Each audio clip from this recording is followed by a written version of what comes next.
Okay, well, welcome everyone for joining us in this CURCA really mini panel where we're going to discuss mentoring undergrad researchers. So it's a workshop presented by the CURCA Faculty Fellows. Oops, technical difficulties. There we go. So my name is Dr. Efren Velasquez. I've been working in the Department of Psychological Science since 2018. And during this time, I've mentored 9 undergrad students, some of them really short, one semester mentorships. Others, fortunate enough, I've mentored them since maybe like they were like a sophomore. So I have a bit of experience working with undergraduates and doing just various research projects. And I'm Dr. Brenna Quarles, and I'm in the Department of Chemistry and Biochemistry. I've been here since 2017. And so far I've mentored 6 undergrad research students, and again, kind of some of them for maybe a semester, but I have also been fortunate to have some for 2 or 3 semesters. So it makes a big difference in kind of what you can accomplish. So. Definitely. In this workshop, we're just going to give a very, very short presentation and really leave it for just an opportunity for people to ask us questions. So we will begin with strategy is recruiting students. That is always the tricky part, right? You need students that are willing to do research with you in order to actually do a research project with them, right? So some of the tips and tricks to getting students to work with you is try and get to know students. So get involving yourself in a lot of the student activities, just presenting yourself in a lot of the student events. And I think that's one way a lot of students will start to pinpoint you. And they're like, oh, that's the professor in the chemistry department, psychology department, English department.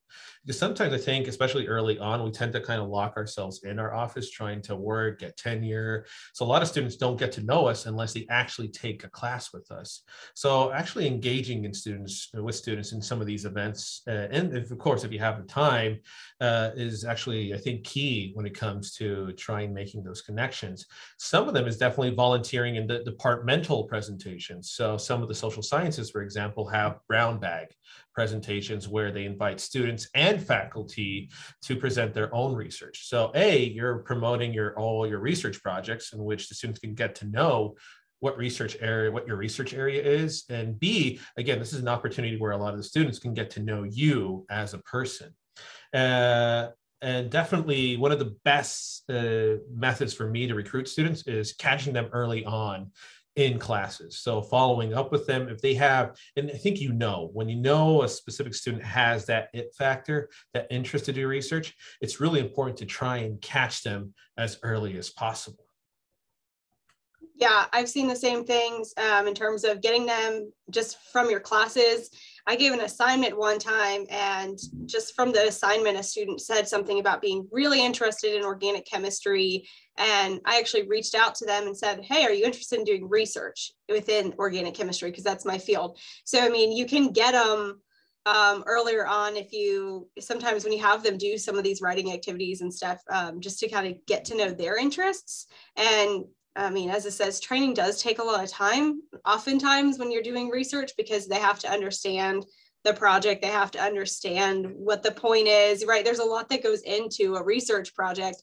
And if you can get them earlier on and work with them more semesters, it kind of does help you in the long run be more productive. And it's a better experience for them too, versus just like a one and done semester. Yeah, and I've had those situations where I get like they're in their senior year, they're like, "Oh, I want to go to graduate school," and then I always ask them these questions. I'm like, "All right, who are your 3 letter writers?" "Oh, I have only one." "Okay, you need to find 2 other." And they're like, how do I find those letter writers? Well, have you ever thought about doing a research project? Now, the thing is, they're in their senior year, so you're going to invest a lot of time working with them, but they're not going to be there for very long, which is why catching them early is ideal. And definitely focusing on the number of students, because sometimes you want to take on as many students as possible, and that could be like, whoa, in the end, you're like, do I have the time to take on that many students? So with that, projects. Oh, good old projects. My philosophy, simple and sweet. A lot of students want to do this massive research project where they want to present in multiple conferences. But then I always ask them, like, what money do you have? Or what resources you have. Now, luckily in the CURCA office, we can apply to mini grants and get some of them started. But also a lot of these students are working, part-time. Do they have the time to work on a very big, elaborate project? So simple and sweet is definitely important because you're helping them learn the basics. So right. knowledge. And especially too, I mean, again, I'm over in chemistry, but they don't oftentimes have any idea of how much things cost or even how much conference registrations cost. And so you do have to learn how to tailor their expectations. You want to take advantage of them being excited and wanting to do things, but you kind of have to, I don't know, give them something realistic and start small. And sometimes they can do more. But if you start them out at least something achievable, they feel good about achieving it. And then you can build from there if there's a student that does show that they're able to take on more or they're able to kind of achieve a higher level than what you initially started out with. So yeah. Yeah, so focusing on like those long-term goals, talking to them, okay, what do you want to achieve by doing this project? Do you want to get a poster presentation? Do you want to publish? If you want to publish, talking to them like how long it takes to publish a paper. I think a lot of students don't realize the time and dedication it takes to publish something versus maybe a conference poster. And we have local conferences here at UNG, especially in the spring.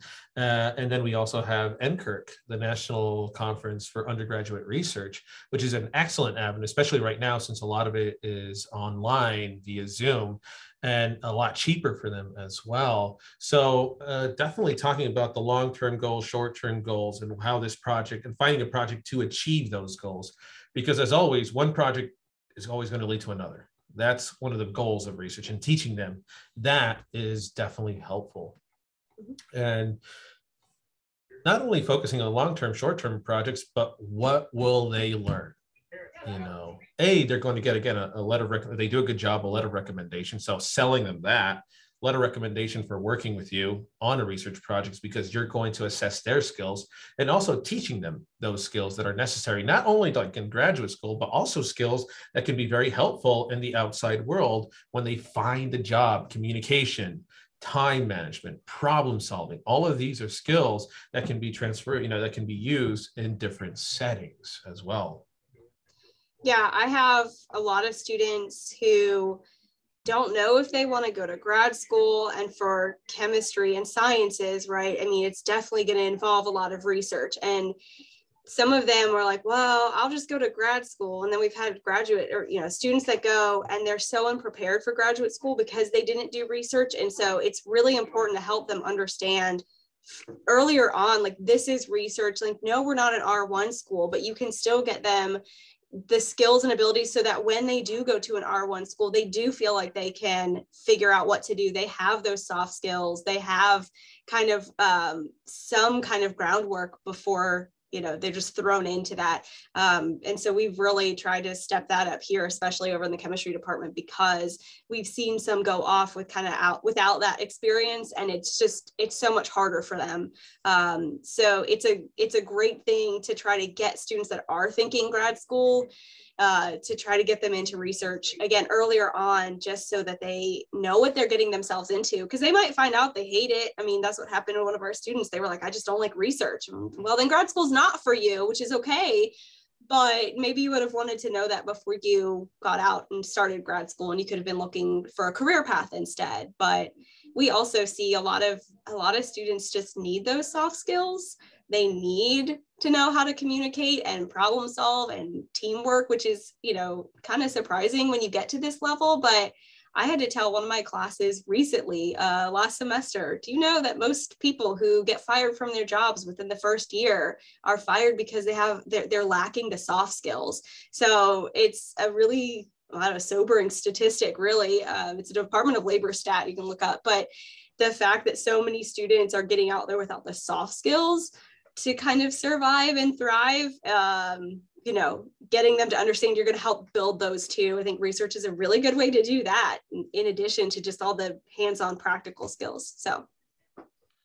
Yeah, definitely. And again, it's all about selling it to them. And once you have a good pitch, they're willing to listen as well. And along the way, you'll make mistakes. And I think it's okay to make mistakes, because that way you're going to learn, but also tell them like, hey, we're not perfect. We're human beings. One of the biggest mistakes I made early on is, again, taking on multiple students. And then because I took on multiple students and I had so much work that I had to do teaching wise, service wise, I really couldn't focus on all of them. So one thing I've learned is focus on quality over quantity, not only in the number of students, but also the number of projects that you're doing. So instead of doing like maybe 3 different projects, maybe do 1 or 2 in which they're collaborating, in which they're working together, because that's focusing again on those soft skills of like teamwork, on communication, and also, again, talking to them, how committed are you? I've had students where one semester they were dedicated and then they disappeared on me the following semester. And then the project, I was relying on them to help me, collect data. And I'm like, well, I need to go search for another, research assistant for my, for my project. So, and use the resources that are available to you also within your department. For example, like in psychology, we have 2 classes that are dedicated to research. It's like an independent research project that they can do. So the student is going to get credit, and also they're going to complete a research project as well. That's what I do, especially with like my McNair students, where they have to do a research project for the McNair Scholars Program. But it's okay to make mistakes. And I think it's part of the learning curve as well as a mentor. Yeah. A lot of students in the sciences they'll need like 1 or 2 extra credit hours to kind of fill out their plan of study. So they're like, oh, I'll just do research. And so they just want to know kind of, well, how do I get an A? And that's all they kind of care about. So it's good to know heading in, if you have a syllabus, if it is a course, you can lay out expectations. You can tell them like, we're going to require X amount of time in the lab every week. And you're also going to need to write up this, and you're going to be responsible for this. And it does kind of give you a little bit better handle on if they come back and complain, if they don't get a good grade or they don't complete the project, you can say, well, I've set the expectations from the get-go. And I think that helps you run into a little less problems when it comes to like when they're also doing a course credit with it. So. Definitely. Yeah. And with that, that's our mini presentation. We're leaving it open to questions. And I'll take away this side. There we go. That we can see each other better.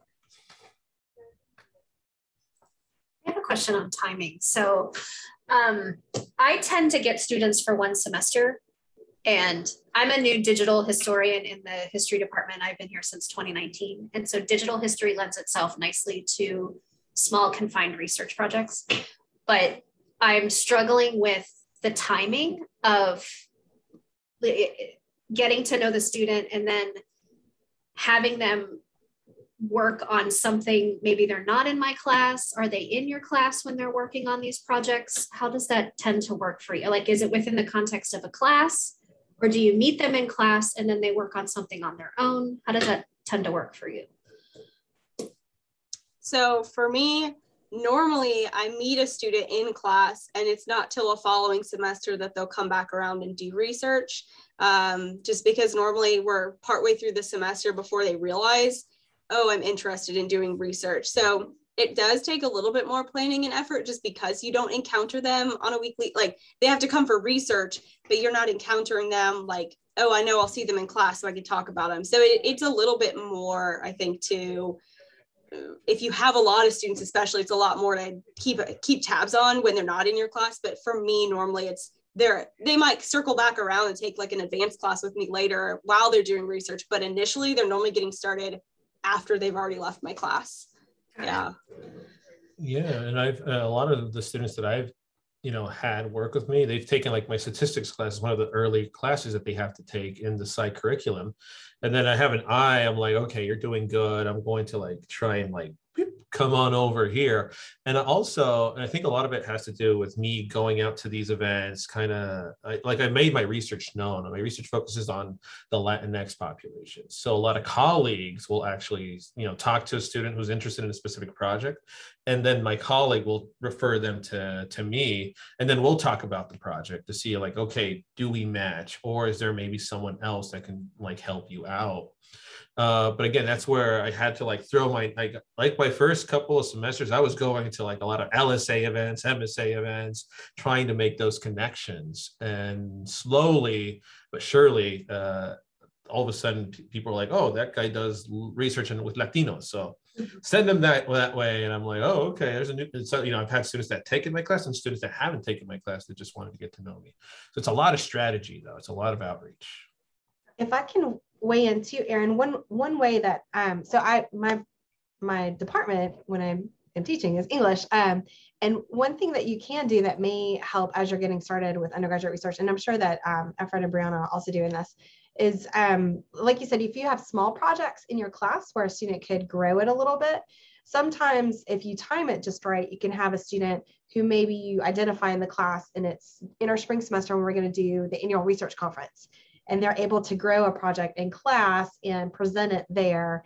It wouldn't be an enormous one. You might not have all the data yet, but we've designed ARC so that students don't have to have a completed project. They can be talking about in progress research because we want to support them. In the fall, we also have the opportunity to do the annual research pitch, and that's a 3-minute pitch. So that can be not scary. I think when students realize what that is, it can be very scary, right? To try to condense all your research to 3 minutes. But so some of those things may also help you to kind of grow from the ground up. I did that a lot when I was first starting out. Again, English is a little, we assign tons of papers. And so I could say, oh, you did a really great job on this essay. What if you went and added some more external sources? Would you consider presenting it?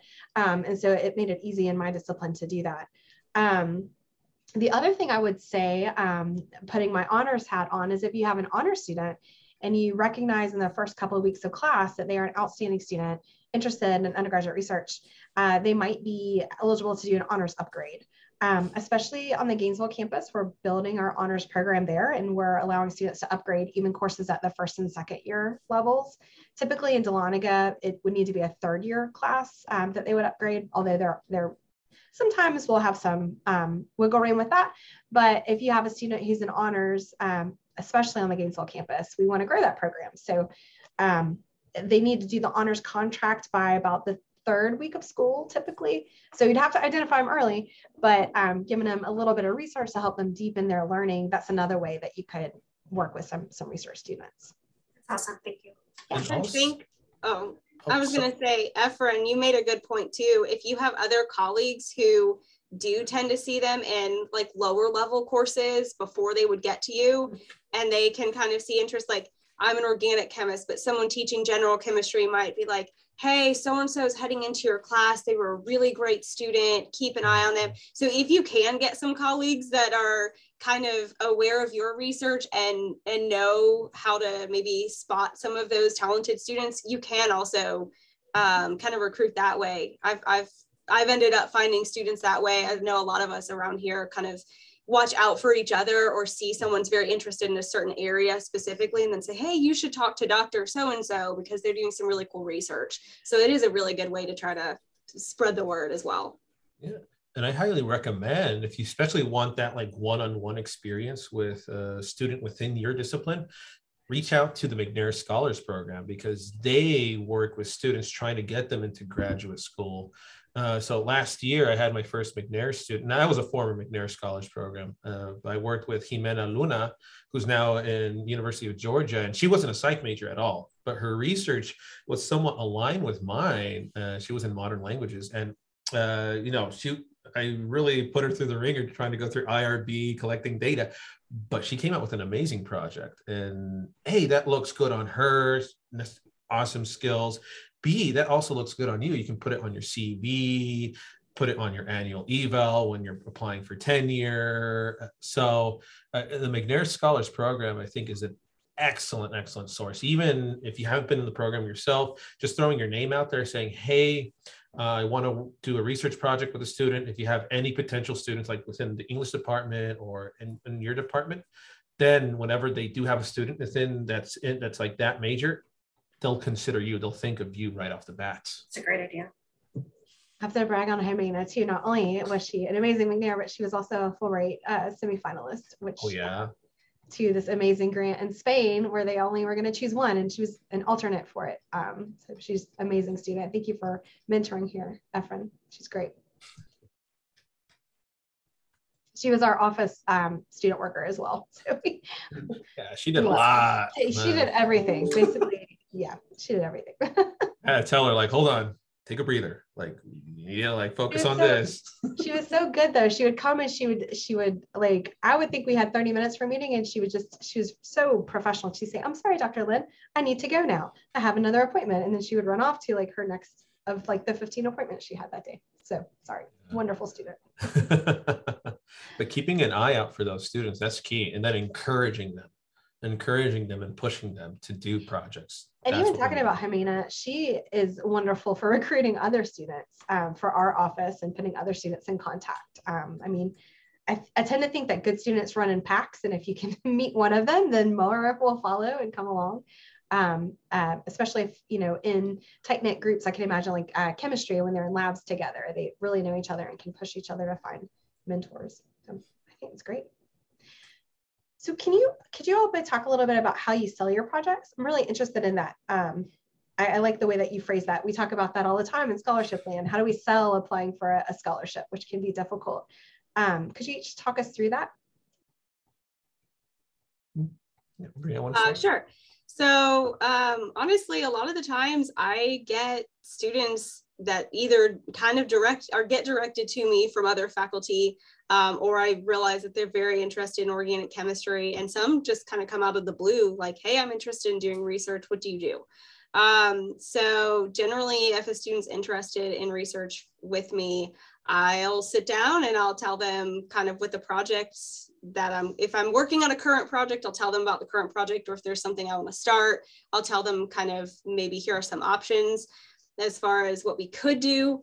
But I also, like, I think Efren probably the same, if they come up with something, you know, we do have students approach us and say, I want to do this.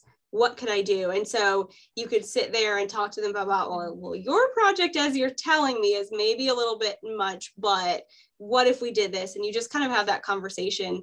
But I do normally, when I talk to research students, I tell them it's really important if you're thinking grad school to get involved in research, kind of the things we've mentioned. You know, I'll talk about, you know, it's great to have a letter of recommendation from somebody who's seen you do research like one-on-one, not just in classes, not just in labs, but really had the like that personal experience with you.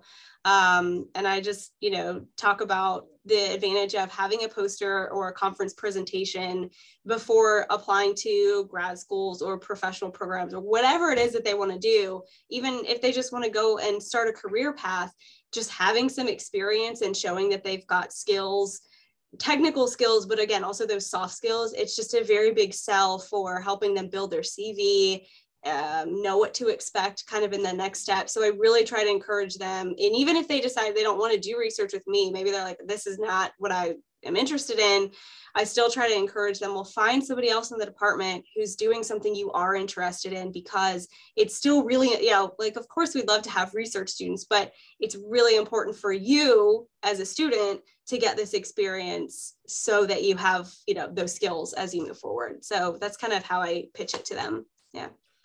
Yeah, along the same lines, it's how I focus on, like, this is what you're going to learn. If you work with me, this is what you're going to learn with me.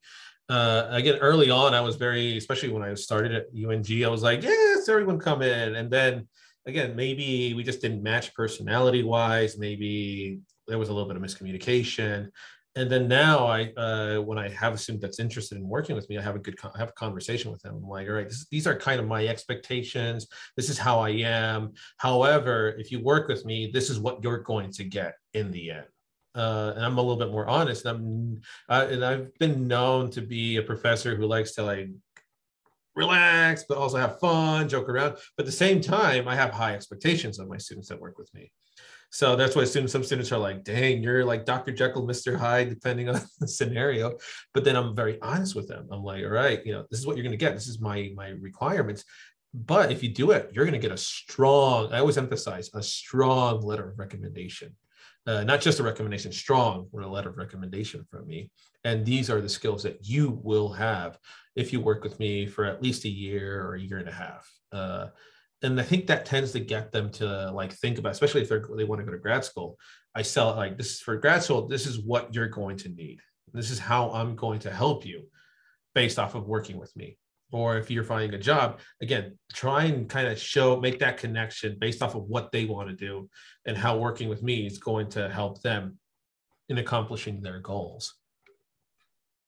Thank you both. That's great. And I love this, Dr. Jekyll and Mr. Hyde. I hear that a lot from people. You act so nice in the classroom, but then you grade so hard, as if you can't be nice and rigorous at the same time, right? Somehow I've gotten blue ink on my lips, I see now.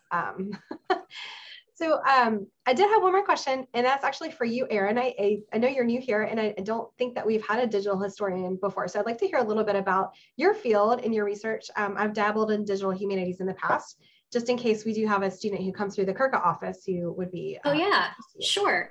So digital history, I have a broad view of digital history. It's really just using the technologies of the computer into other technologies to answer and ask questions about the past. So we can ask new questions with new methods.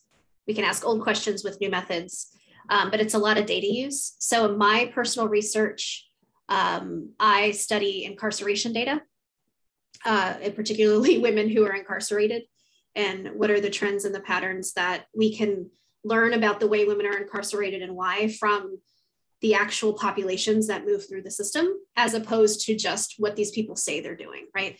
So I come from the historical camp of here's what people in the past say they're doing, and then here's what they're actually doing. So the digital history class is new. It just got added to the catalog this year. I teach it every other fall, but it's really about giving them some soft skills. So project management, time management, communication, teamwork, but also can they put together a digital portfolio of work? Do they understand ethics of working with data? Particularly people in the past when they didn't realize they were being recorded as such. And what does that look like? I work with vulnerable populations. They're prisoners. So that adds a layer, but you can think of it as, rosters of enslaved individuals. There's a variety of ways that people are counted that they didn't realize they're being counted. So there's some ethical questions to that. My field is crime and punishment. So my students tend to like to work on things like sensational trials and what does that tell us about the past. But everything from, I don't do topic modeling and text mining, which I'm sure Anastasia is digital humanities. That's as an English professor, that's a big area, but mostly geospatial questions and data questions. That's what my past work was with a student who was in our IESA program, and we mapped novels. So it was cool. Geospatial.